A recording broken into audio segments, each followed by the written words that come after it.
I think I'm ready though to turn to the dying citizen. And I'd like to start with the basics. And the first thing is, how is it that you're defining a citizen in this book?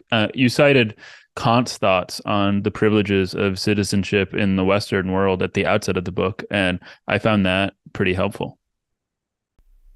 Well, I try to distinguish the idea of a citizen from a resident.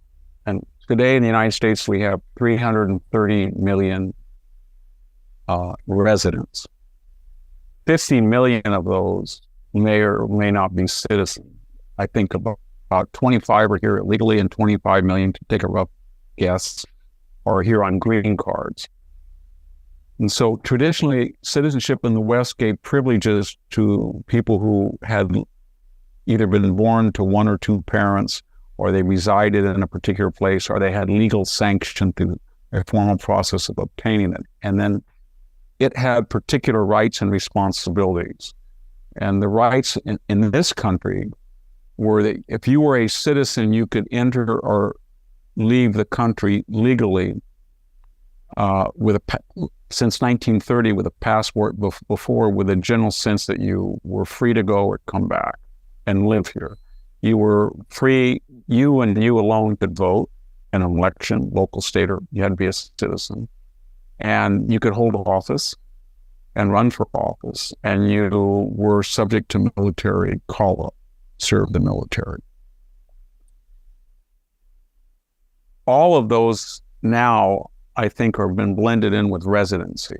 If you are not a citizen, you go across. We've had 7 million people enter the United States since 2021, completely against formal law statutes, but there's no consequences, and they're living here. And we have the greatest number of people who were not born in the United States ever, both percentage-wise and in actual numbers.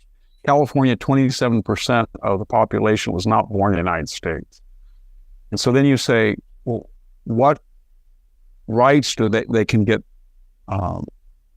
formal entitlements from the government? They can get free legal service. The city of San Diego is now offering them free legal services to sue the federal government for enforcing federal immigration law when they live in the sanctuary city. So that was the argument. Can they vote?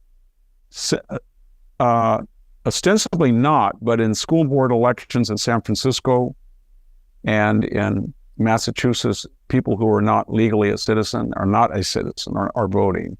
And because of the laxity of laws in which suddenly 70% of the electorate does not vote on election day in many states, and the error rate has gone from about 5% average rejection of ballots down to 0.4, there's this, I think, a defensible assumption that a lot of people who are voting are not citizens, and people are not worried about it. So in California, there's 10 million ballots that were mailed out, and nobody knows where they are today. They go out to homes automatically. You go in California, you go to the DMV, you go to the unemployment office, you go to get a building permit, you're going to get a ballot registration form in the mail, and there's going to be no audit. You can get, and you will have ballots sent to you. I have children that have moved out 10 years ago, and every once in a while I'll still get a ballot from them. And there's no audit at all. So I think that element is breaking down. I think you can serve in the military if you're here. If you're not a U.S. citizen, you can serve in the military if you're here legally. The only thing that I think now that separates a citizen from a resident is, so far, the citizen alone can hold elected office. And I don't know how long that's going to last. And so that sort of prompts the question, what's the purpose of citizenship? And you can really see that in the 1986 Simpson-Mazzoli Immigration Act that Ronald Reagan pushed through. And the idea was that if you applied for citizenship, you get a one-time amnesty if you were here illegally, in return for having everybody from now on would have an I-9 form, and you could be deported if you broke the law. It didn't happen that way, but that was the idea. But the point I'm making is, of those eligible who are here illegally, eligible to have a pathway to citizenship and go through the process, was pretty streamlined. Only 30% applied. The other the other 60 or 70% apparently shrugged and said, I don't see the advantage of it. I get everything I need. And where I live in rural Fresno County, I would estimate that on my avenue, half the residents are not citizens. And they tell me that. And then every once in a while, somebody will ask me, can they go to Canada, or can they go places other than Mexico without being a citizen?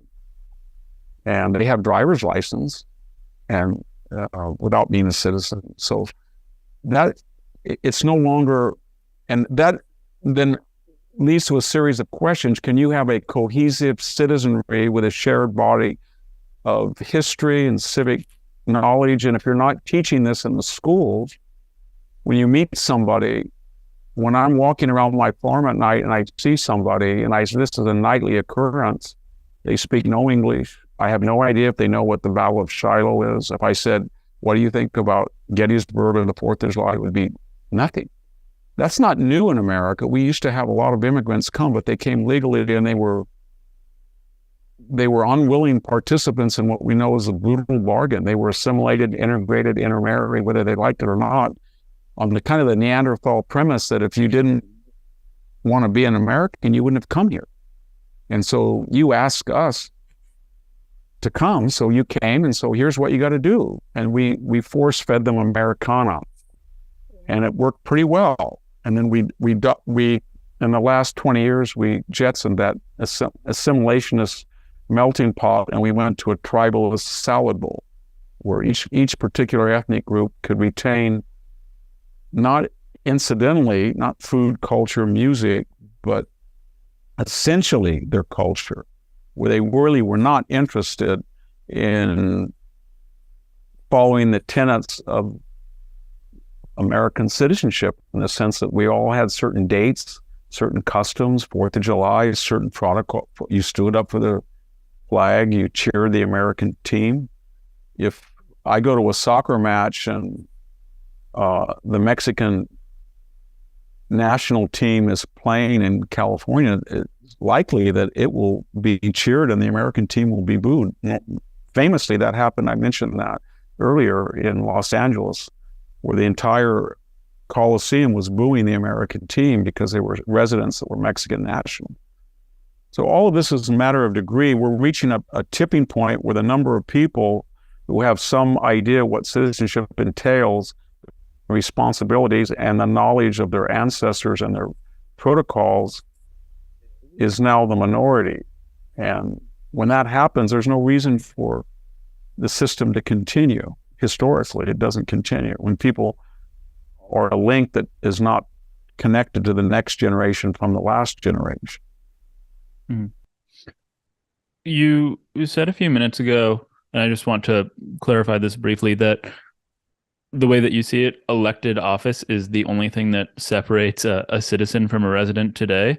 Is it fair to characterize, just to sum up, what ideally characterizes citizenship is maybe the rights to freedom within the confines of the law, and then to equality in the eyes of the law, and then the freedom to pursue one's own path, maybe to prosperity, free of compulsion? Well, the Supreme Court, I think in the 1960s, but it was ratified in the 1970s, it said that the Constitution applied not just to citizens, which it had been exclusively so, but to anybody who was a resident on U.S. soil. So you walk across the border and almost immediately you're protected by the Bill of Rights, search and seizure. You have the same constitutional rights as a U.S. citizen. So on my avenue, we have a big problem with gangs, Norteños, Sureños, M13. But when they're raided, and they're raided a lot by the sheriff's department, they have to have a warrant when they arrest people who are not citizens. So, and I see we have a bad habit of people who are intoxicated, and because they don't have legal status and they feel that they don't want to come in contact, I don't know why, there's no ramifications, but if they run off the road and take out 5 almond trees on my farm, and they abandon their car and they're running away from it. And I take the car with my tractor and I tow it, and to pay for the $20,000 of damage, the highway patrolman comes and said, that person has constitutional rights to property. You have no right. I said, well, how about the losses? Can I use that? No. And they take it, and they have threatened to arrest you if you don't. They will take the car and impound it and wait, and then they will notify you that the owner's name has assumed possession of the car that ruined your almond.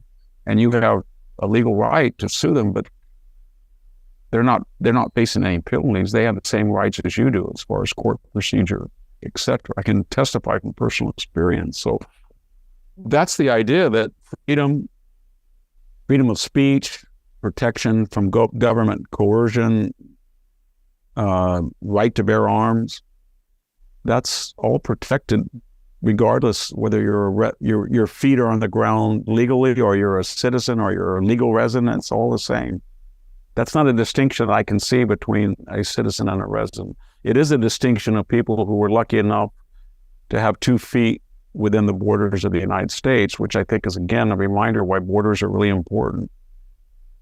Because if you don't have a border, this American idea that's happened to every system, you can't keep expanding it. It dilutes from the center if it's not cultivated and nourished. So if you don't have a border with Mexico, where is the American system exist? 100 miles south, 200 miles north, who knows? And it's elastic. And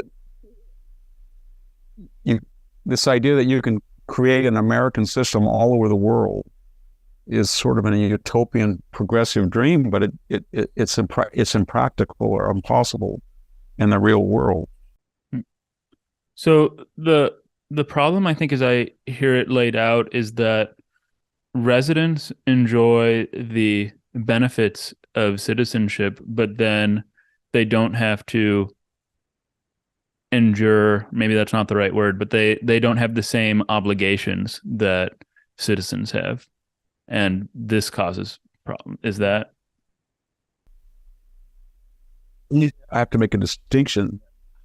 They are subject to U.S. sales tax if they have a job, even though they're illegally and are not supposed to be working without legal sanction. They have deductions that go into the Social Security system or the income tax system.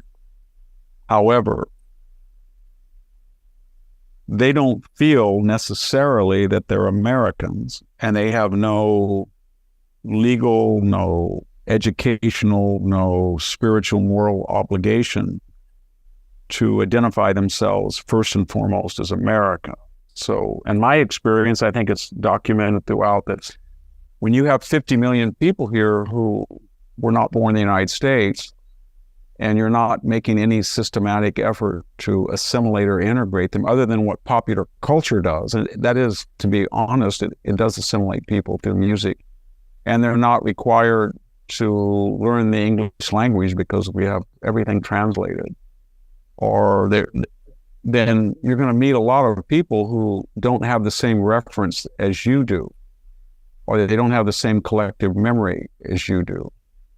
Legal immigration is wonderful. It's helped the United States, but it's always been predicated that it would be a minority of the population, because you would need the majority to inculcate them and say, this is what San Francisco used to look like 20 years ago. This is what it was in 1950, and this is what it is now. Or this is why I know you're shooting off fireworks, but this is why you're doing it today.